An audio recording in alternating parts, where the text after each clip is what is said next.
I died in fire, and the world turned its back on my scream. The first thing I felt was heat, not the burning kind that devoured me last time, but the sticky warmth of steam clinging to my skin. My lungs burned with the pressure of breath I didn't remember taking. The air tasted like iron and jasmine, sweet and sick all at once. I gasped. The bathroom was thick with fog. The mirror above the sink was a ghost, smeared with condensation, and pale pink water filled the tub around me, barely rippling as I moved. Blood? No. No, not mine. Not this time. My fingers gripped the sides of the porcelain tub, and I pulled myself up slowly, knees trembling. The silk nightgown I wore clung to my body, soaked and unfamiliar. It was a deep violet color, something elegant, too elegant for someone who had just died. I looked in the mirror, and I didn't see myself. The woman in the reflection had longer hair, wavy, not straight. Her eyes were a darker brown, almost black in the dim light. Her cheekbones were sharper, her lips fuller. But beneath the surface, beneath the skin that wasn't mine, it was still me. I touched the mirror. The mirror didn't lie. I've been reborn again. My knees buckled, and I sat on the edge of the tub, breathing hard, heart hammering against my ribs like a bird trapped in a cage. Why again? I whispered. It wasn't a dream. I could feel everything too clearly. The cool tile beneath my feet, the sting of soap in a healing cut on my shoulder, the dull ache in my side. I lifted the fabric of the nightgown and found it, the scar, a small crescent-shaped mark on my right side, faded but unmistakable. I died with that scar, and now I'd returned with it.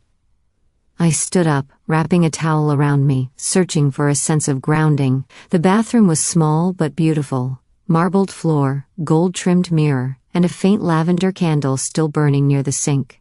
It was the same house. I didn't need to explore to know it. The same damn house. Every time I came back it was always here. Same walls, same whispers in the dark corners. I knew which floorboard would creak outside the kitchen. I knew the painting in the hallway would tilt slightly to the left. This house remembered me, even when the world didn't. I stepped into the bedroom. It was dim, the heavy velvet curtains drawn shut. A chandelier above the bed hung with dust-covered crystals. The bed itself, untouched, perfectly made, looked like it belonged to someone rich, someone alive. I wasn't sure I fit either category anymore. My hand brushed against the pillow, and that's when I found it. A note, folded once, my handwriting. I knew it before I even read the words. The slanted curves, the flourish in the Y. It was mine, or rather, hers. Me. Before this me. I unfolded the paper. Don't trust Daniel. Check the cellar. The truth is hidden in the roots. My breath caught. Daniel. My heart jerked, thudding once, hard, like it recognized the name before I could form a thought around it. Daniel. I had loved him. I had died loving him. And in every life before this one he was there. Smiling, comforting, holding my hand. And then, always in the end, letting it go. Letting me go. Don't trust Daniel. The note trembled in my hand. I stumbled back, sank onto the edge of the bed, clutching the towel tighter. The cellar. The truth. I remembered flashes of it. A cold room, shadows on the wall, something red soaking into the floor, but the memory vanished before I could hold on to it. I closed my eyes, trying to breathe through the whirlwind. I had no idea who I was this time. What this version of me was called, what I did, what lies I had lived under, or what truths I had buried deep. But I knew one thing for sure. This isn't random. This is the cycle. And maybe, just maybe, this was the life where I'd finally break it. The walls were still cracked. I ran my fingers along the faded wallpaper as I walked down the hallway. The scent of old wood and time-worn dust pressing into my lungs like smoke. The floral pattern, once bright, was now dull, as if the house itself had grown tired of pretending. But I remembered this corridor. Even before the memories returned in full, my feet knew where to go. Past the grandfather clock with the missing hand, left at the painting of the red poppies. And then, the door to the child's room. I hesitated, hand resting on the brass doorknob. My palm went cold. The scent was stronger here, cedarwood and something faintly sweet, like powder or forgotten paper. My chest ached before I even turned the handle. Inside, the room was frozen in time. A rocking horse stood in the corner, its paint chipped. A mobile hung above a crib, unmoving, its little moons and stars suspended in stillness. On the floor lay a single shoe. Small, scuffed, left as if its owner had just stepped out and forgotten it. I didn't remember everything. Not yet. But something in me curled inward, deep and guttural, like mourning that hadn't yet learned how to scream. There was a stuffed rabbit on the bed. I walked over and sat down, slowly. My fingers brushed its frayed ear, and something shifted in the air. A soundless memory pressed itself into my mind. A child's laughter, a lullaby. Then silence. I reached for the necklace hanging on the bedpost, a locket still warm as if someone had just held it. The moment I touched it, an image surged forward, me, standing in this room, holding a baby wrapped in blue, smiling, safe, and behind me, Daniel, his hand on my shoulder, his voice murmuring, "He has your eyes." My heart slammed in my chest and I dropped the locket. "Don't trust Daniel." The words from the note echoed louder now, like footsteps behind me in an empty hallway. I left the room and pulled the door shut behind me. It clicked softly, like an ending I hadn't asked for. I turned and nearly screamed. "Hey," said a warm, familiar voice. He stood just a few feet away, holding a mug of something steaming. His hair was slightly tousled, like he'd just gotten out of bed. And his smile, soft, patient, so very Daniel, knocked the breath out of me. I hadn't seen him in this life yet. But I knew him. I would always know him. "Did I scare you?" he asked gently. "Sorry, you looked kind of lost." I forced a smile. It felt like lying to my own face. "It's fine. I was just exploring." Daniel held out the mug. "Chamomile. You look like you needed something warm." I took it with trembling fingers. "Thanks." He tilted his head slightly, studying me. "You okay, Sue? You've been acting a little off since yesterday. Bad dreams again?" "Sue." So that was who I was now. I nodded. Just a lot on my mind. We walked to the living room together. The floor creaked under our steps. Exactly where I expected it to. Daniel didn't seem to notice. He was humming something under his breath. A tune I couldn't quite place, but it scraped at something in me, like a half-remembered warning. He settled onto the couch, gesturing for me to join him. "Want to look through the photo albums later?" he asked. "Might help you feel more grounded." I sat on the far end, cup clutched in both hands. "Sure, that sounds nice." He smiled again. "Thought it might. There's a picture of you and me at the lake from a few summers ago. You're wearing that ridiculous sun hat you hated. It's cute." He spoke like he loved me. He looked like he loved me. But love didn't leave you to die. Not again and again. Still. My chest tightened when I looked at him. I wanted to lean into the comfort he offered, to let him be my safe place. But something in me, something primal, deeper than memory, screamed no. I couldn't look at him the same way anymore. I remembered the way he smiled in my past lives. The way he kissed my forehead before betrayal. The way he held my hand as the fire took me, whispering promises he never meant to keep.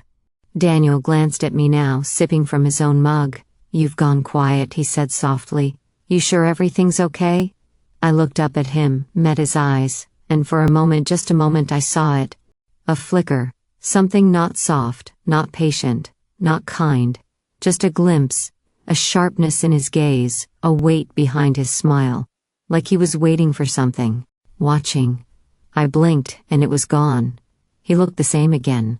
But I wasn't the same. "I'm fine," I said, voice steady. "Just tired." He nodded. "Then rest. I'll be around." He rose, kissed the top of my head. It should have felt sweet. Familiar.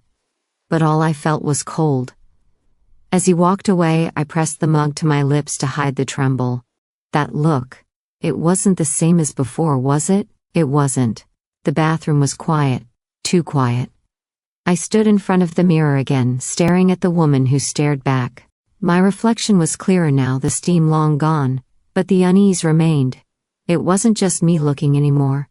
The air shimmered around the edges of the glass. I leaned closer, and then I saw her. Another version of me, same eyes, same mouth, but her hair was dripping wet, tangled over her shoulders. Her skin was pale, almost bluish. Her lips slightly parted. Water clung to her like she'd just emerged from a lake. I blinked. She didn't. A second later she was replaced. Now the woman in the mirror was burning. Her gown was scorched and blackened at the edges, her arms covered in angry red welts. Her mouth was open, frozen in a scream I could almost hear in my bones. Smoke curled behind her, and her eyes, God. Her eyes looked straight through me. I stumbled back, breath catching in my throat. The image flickered again, gone. Just me, only me. But I knew what I'd seen. Me drowned, me burned, me again and again. A soft voice broke the silence. This room knows you better than you know yourself. I turned sharply. A woman stood at the doorway, one hand resting lightly on the frame. She was tall, slender, with salt and pepper hair pinned neatly at the nape of her neck. Her dress was old-fashioned. High collar, long sleeves, a dark green fabric that whispered with every movement. She wore no shoes. Her eyes were gentle, but held a quiet sort of weight. She stepped into the room, walking slowly. Her shoulder brushed lightly against the mirror as she passed. You don't remember yet, she said. But you will. My lips parted, but no words came out. She didn't wait for me to ask who she was. Instead, she moved past me and into the kitchen, as if she lived here, as if she belonged more than I did. I followed her cautiously. She moved with purpose, opening a cupboard I hadn't even noticed before, small, built into the wall above the sink. From it she pulled down an old leather-bound book, and placed it on the table between us. The cover was deep red, cracked with age. At its center was a symbol pressed into the leather, a crescent moon intertwined with a circle of thorns. The year carved beneath it read, 1732. My fingers hovered over the cover. What is this? Your inheritance, she said. In every lifetime. I looked up. Who are you? She smiled just barely. You can call me Anna. I've been nearby. For a while, nearby? My voice was dry. That's vague. She didn't answer. Instead, she pulled out a chair and sat, her hands folded neatly in her lap. You've seen it, haven't you? She asked. The versions of yourself? I nodded slowly. Anna's eyes softened. The house holds the memory. So does the mirror. It's not just wood and glass. It's a vessel, a witness. I swallowed hard. Then it's not just in my head. No, she said simply. None of this is. I opened the book. The pages were filled with symbols I didn't understand. Old languages. Diagrams. But one page caught my eye. A charcoal drawing of a woman at a pyre, flames curling up around her feet, and above her, scrawled in red ink, was a single word. Susan. My name. My breath hitched. What is this, some kind of spell book? Anna tilted her head. It's your memory, written in ink and fire, and pain. I turned another page, a map of the house. Below it, a note in that same handwriting. She always dies in the room she trusts the most. Chills ran up my spine. Anna rose from her chair, moving to stand beside me. You have more power than you realize. But every time you begin to remember, you doubt yourself. She looked at me now, truly looked. You think you're a victim of this curse. But you've always been more than that. You're the key to ending it. I wanted to laugh, or cry, maybe both. And Daniel? I asked. Where does he fit in all this? She hesitated, just for a second. Sometimes, she said quietly.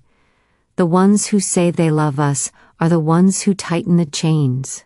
That landed like a weight in my chest. I closed the book and pushed it slightly away from me. You're saying I can stop it? End it for good? I'm saying, Anna replied, that you're the only one who ever could.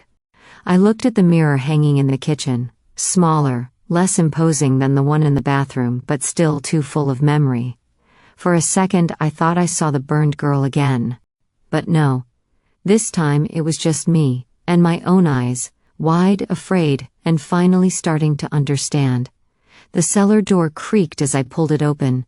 A wave of damp air spilled out, cool, earthy and heavy with something older than mold. The smell reached inside me and grabbed at a memory I hadn't unlocked yet. Something raw, something buried. I stood at the top of the stairs, flashlight in hand, the beam trembling with my grip. Each wooden step groaned under my bare feet as I descended.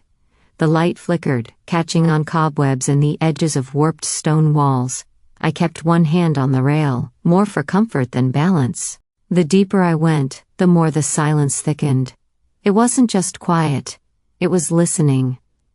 The last step let out a loud crack, echoing into the dark like a warning. I hesitated, then stepped down. The cellar was larger than I remembered. Or maybe I just never dared come this far in past lives. The ground was packed dirt, uneven, and the air clung to my skin like wet fabric. I swept the flashlight slowly across the space. There was a small alcove near the back wall. Something glinted there, something metal. I approached it slowly, heart pounding louder than my footsteps. It was a necklace. A locket. The same shape I had seen on the child's bed, but this one was older, worn smooth by time and touched with rust. I picked it up gently. There was blood on it, not fresh, but dark, dried into the chain. One of the links had snapped, and the charm had fallen beside a carved stone step, half buried in dust. I knelt down to inspect the step. There were markings, words, carved with shaky hands. The edges had softened, but I could still make out the shapes. Old English. I traced them slowly with my fingers. Love that fails to protect betrays. The second I read the words, the light went out, and the memory crashed over me like a wave. I was back. In the past. My arms were bound. The cold stones scraped my knees as I knelt on the town square. Torches burned in a ring around me. Voices screamed. Faces blurred by anger and fire. Witch, liar, she cursed my son. I tried to scream, to speak, to beg, but they drowned me out, and then I saw him, Daniel. He stood just beyond the circle, his coat pulled tight, his face pale, his lips parted, as if he wanted to speak, to run to me, to pull me away, but he didn't move. He didn't raise a hand, he didn't say a word, he just watched as they dragged me forward, watched as the fire was lit. My heart broke again, the same way it always did. Not from the pain, not from the flames, but from him. The man I loved more than my own soul, the man who let me burn. The vision snapped away like a door slamming shut. I was back in the cellar, collapsed on the ground. My breath came in short, sharp gasps. My hands shook. My skin was clammy, and my vision swam with spots of light. I clutched the locket in my fist. "Why didn't you protect me?" I whispered. My voice cracked. "Why did you always let it happen?" My chest tightened. The air was too thick. My heartbeat thundered in my ears. The past was clawing at the edges of my consciousness, trying to pull me back under. The floor tilted sideways. My body gave out. The last thing I saw before the darkness swallowed me was the writing on the stone glowing faintly, as if the house itself still remembered my blood. I woke to the sound of a spoon clinking gently against porcelain. The light was soft, not the cold gray of the cellar but the muted gold of early morning filtering through the kitchen windows. The warmth of it touched my face like a lie I wanted to believe. I was lying on the bench by the table, wrapped in a thick blanket. My head ached, and my limbs felt like they'd been pulled through mud. The air smelled faintly of honey and something herbal, familiar and strange. Across from me, Anna stirred a cup of tea. "You fainted," she said softly, not looking up. "You've been asleep for hours." My mouth was dry. "The cellar. It's still there," she said. "And the locket too. You held on to it the whole night." I looked down. The chain was still in my palm, wrapped tightly, as if even unconscious I hadn't dared to let it go. She slid the tea toward me. "Drink this, it'll help." I took it without question. The first sip was bitter, then sweet, then strangely grounding, like breathing in forest air. Something inside me settled. Something else stirred. She put something in it. But I didn't mind. It didn't feel dangerous. Just necessary. As I cradled the cup in my hands, I let my thoughts rise and swirl like steam. Morning had come, but under my skin, it was still night. The kind of night that clung to your bones and whispered you were never really safe, not even in the daylight. The door creaked behind me. Daniel.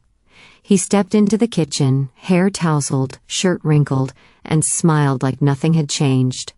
Like I hadn't spent the night bleeding into my own memories. "Morning," he said, crossing to the table. "Anna said you had a fainting spell. You okay?"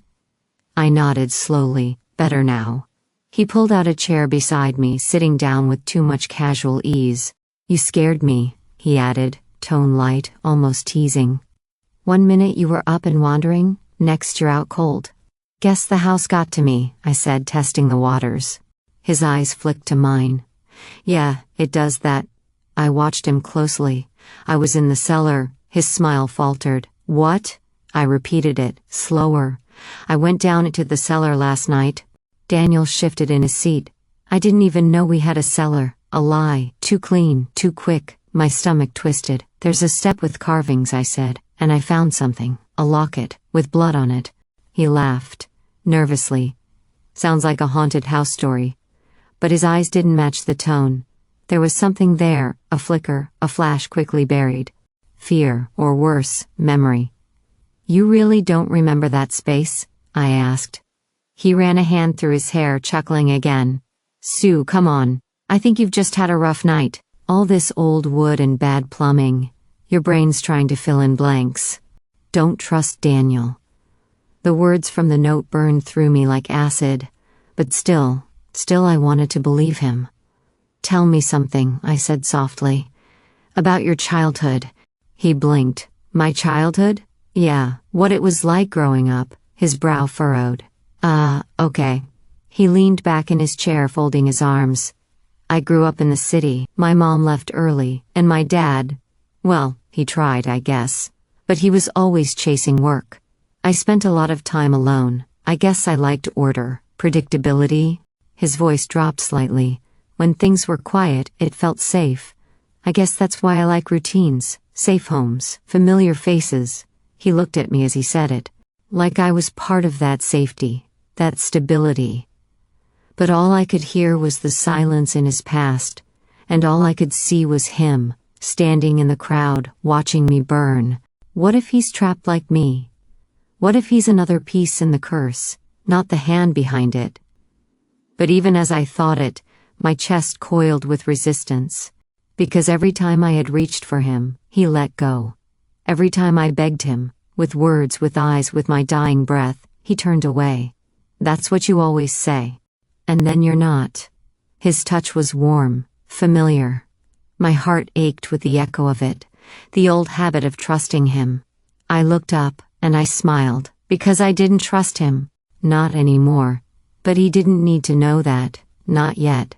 The living room was different at night, the harsh corners softened by candlelight. Shadows flickered across the bookshelves, dancing slowly over old spines and dusty glass frames.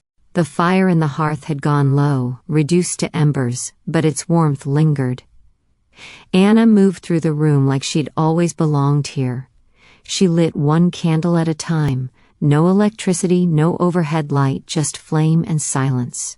Each wick ignited with a careful touch, her hands steady, precise. She didn't speak until the entire room glowed gold and quiet. "You're remembering," she said softly, settling into the armchair across from mine. I nodded. "Pieces."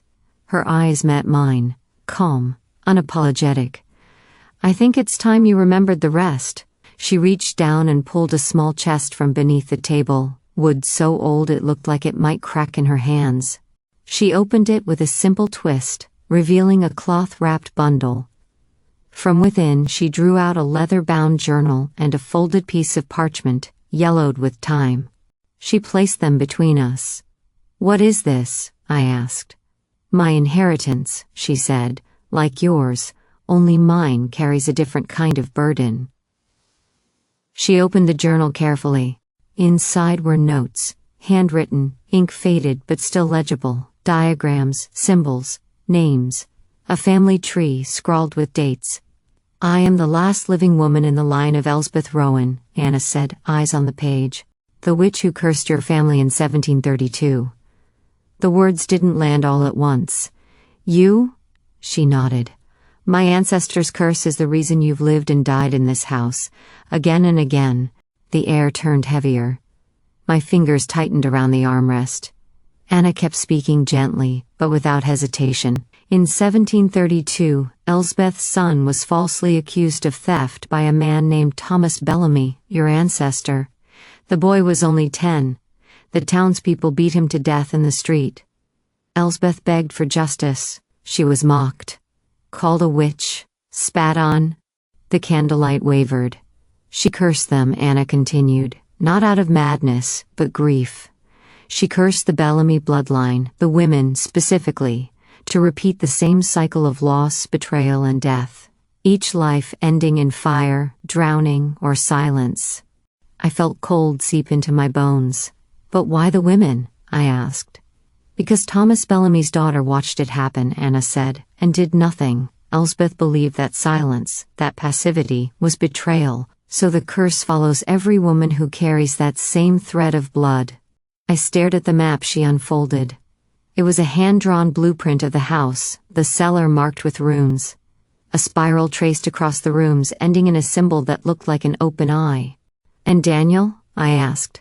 Where does he fit in? Anna's expression shifted. Not pity, not anger, something deeper, worn. He was a bystander in the original life, she said. Just like you. But unlike you, he was never the target. He chose to stay close to you in every cycle. Chose to stand beside you, and watch. Why? Because he loved you. But never enough to save you. My heart twisted. He's not cursed, I whispered. He's comfortable. Anna nodded. The curse ends when you break the pattern. When you choose freedom, not familiarity. Not love that comes with chains. My voice cracked. So I have to let him go? Yes, the word echoed. It didn't hit like a dagger. It hit like truth. I looked down at the journal, at the names written in fading ink. Versions of me that had died again and again, trying to love someone who would never fight for me. Why are you helping me? I asked. If your bloodline did this to me. Anna's voice was steady.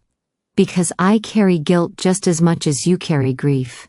I've spent my life trying to understand this curse, trying to undo what Elsbeth began in pain. And because I believe you're the one who can end it. Finally, I sat back, hands trembling. What happens if I don't? Anna leaned forward, eyes locking onto mine. You'll start over, same house, same death. Daniel by your side, telling you he loves you while letting you slip through his fingers, again, and again, and again. I looked into the flames. My throat was tight. I thought of Daniel's hand on mine this morning, his smile, the way I still longed to believe him, even after everything. I'm scared, I admitted. Good, Anna said softly. Fear means you're waking up. A tear slipped down my cheek before I could stop it. I wiped it away, angry at how much this still hurt. But I want to be free more than I want to be loved, I whispered. And I meant it. The storm had come quickly. Rain lashed against the windows, running in rivulets down the glass like tears. The wind howled through the cracks of the old house, rattling the panes like bones shaken in a cage. Thunder growled low and distant, a warning rolling in waves. I stood in the center of the great room, surrounded by shadows and flickering candlelight. The fireplace behind me burned low, casting warped reflections against the walls. The altar, if you could call it that, was just an old wooden table. But tonight, it held history. The journal, the map, the locket, and my choice. Daniel stepped into the room like a ghost. His shirt was damp from the rain, his hair clinging to his forehead, eyes wide with something I wanted to believe was love. But it wasn't just love, it was desperation. Susan, he said, We need to talk. I didn't answer. I watched him, arms at my sides, heart steady for once. I know, he said quietly. I know what you've remembered. I didn't flinch. I remember too. That made me blink. He stepped closer. Not all of it, not at first, but enough. Enough to know I've watched you die more times than I can count. And did nothing. His jaw tightened. You stood there, Daniel. I was scared. So was I. He ran a hand through his wet hair, pacing. It wasn't always the same. Sometimes you were my wife, sometimes just a stranger. Sometimes I thought I could fix it, protect you. But the more I tried, the faster it all burned down. He turned to me, voice cracking. I wasn't strong enough. No, I said coldly, you weren't. He looked away, ashamed. I thought, if I stayed close, maybe this time it would be different. It is different, I said, stepping toward the table. My fingers brushed the locket, because this time I'm the one who remembers everything. He moved closer. Susan, please. You always chose the safest path, I said, my voice rising. You let them hurt me, every time. You watched me drown, you let me burn. You closed your eyes and whispered lies about love while I died in front of you. I didn't want to lose you, he shouted back. I thought if I didn't fight it, maybe I could keep you just a little longer. You kept me in a cage. His breath caught. I wasn't your love, I said. I was your habit. The fire crackled behind us. The storm wailed louder. Daniel stepped forward, his voice lower now, trembling. I do love you, Susan. I always have. I held up the locket, the old blood-stained chain dangling between my fingers. This is the last life, I said. The last cycle. And I'm not doing this again. His eyes widened as I dropped the locket onto the altar. Susan, wait! I struck the match. The flame flared to life, trembling in the stillness. Daniel lunged. Don't! But I was faster. I dropped the flame onto the locket. The fire caught instantly, not with a roar but a deep pulse, like the house itself exhaled. The flame licked up the chain, then spread across the altar, consuming the journal, the map, the paper-thin veil between then and now. Daniel cried out and reached for the fire, trying to beat it back with his bare hands. But it wouldn't let him. It burned brighter, hotter. Not cruel, but cleansing. Stop, he choked, eyes wide, tears streaming down his face. You don't have to do this. I stepped back from the heat, from him. I do, I said, because you never will. He collapsed to his knees beside the burning altar, sobbing. You don't understand, he whispered. I didn't know how to save you. And I said gently, finally learned how to save myself. I looked down at him, the man I had once died for, again and again. But I wouldn't die for him this time. I'm not your burden, I said. I'm not your secret. I'm not your second chance. He looked up, eyes rimmed with red. I'm not yours. I turned to the door. His voice broke. Please, don't leave me. My hand touched the doorknob. I paused. I'm not leaving you, I said. I'm choosing me. And I stepped out into the storm. The rain struck my face like absolution. The wind howled, wild and new, not whispering of the past but singing of everything that might come next. Behind me the house groaned, not in anger, but release. I stood at the edge of the porch, breathing in the night. My heart ached. Of course it did. Love doesn't vanish just because it fails. But the ache was clean. No chains, no echoes, just me. And I smiled, not wide, but real. Because for the first time in centuries the choice was mine. Sunlight poured through the windows like honey. I lay still for a moment, eyes half open, letting the golden warmth settle on my skin. There was no scent of burning wood, no dampness clinging to the walls, no whispered memories hiding in the shadows, just the soft murmur of a city waking up, and the distant hum of life beyond these walls. I sat up slowly, stretching. My body felt lighter, not perfect, there were still echoes. But for the first time in what felt like centuries, I didn't wake up in fear. The apartment was small, clean, modern. White curtains fluttered near the window. A simple wooden table sat beneath a shelf of mismatched mugs. A single houseplant leaned toward the sun. And me, in a soft cotton shirt, barefoot, with no blood on my hands. I padded into the kitchen and poured myself a cup of coffee. The smell was warm, earthy, real. No more tea laced with ancient herbs, no more cryptic notes under my pillow. Just coffee, just me. I stood by the window and looked out. The view opened onto a park, green, open, alive. Children chased birds near a fountain. A man jogged past with a dog. A woman laughed into her phone. Nothing magical, nothing cursed, but everything miraculous. Is this what peace feels like? I wasn't sure yet. Underneath the stillness there was a tremble. A small silent worry curled in the back of my mind. Not fear exactly, but the quiet question of what now? Freedom, it turns out, comes with its own kind of uncertainty. I set the cup down and crossed to the mirror near the hallway. My face looked softer. Not younger, not different, just unburdened. I lifted the hem of my shirt slowly, carefully. There on my side, where the old scar used to be, was a faint mark, barely visible unless you were looking for it. A crescent moon, not carved, not burned, just a pale birthmark now. A trace of what had been, not a curse but a memory. The last kiss of the fire that freed me. The phone rang. I walked to the counter and picked it up. Anna's name flashed on the screen. I smiled. Hello? Her voice was calm as ever. You made it, I think so. You sound different. I feel quiet. There was a pause. Then, you're free, Susan. The cycle's broken. The house is let go. I nodded, even though she couldn't see me. What happens now? You breathe, she said.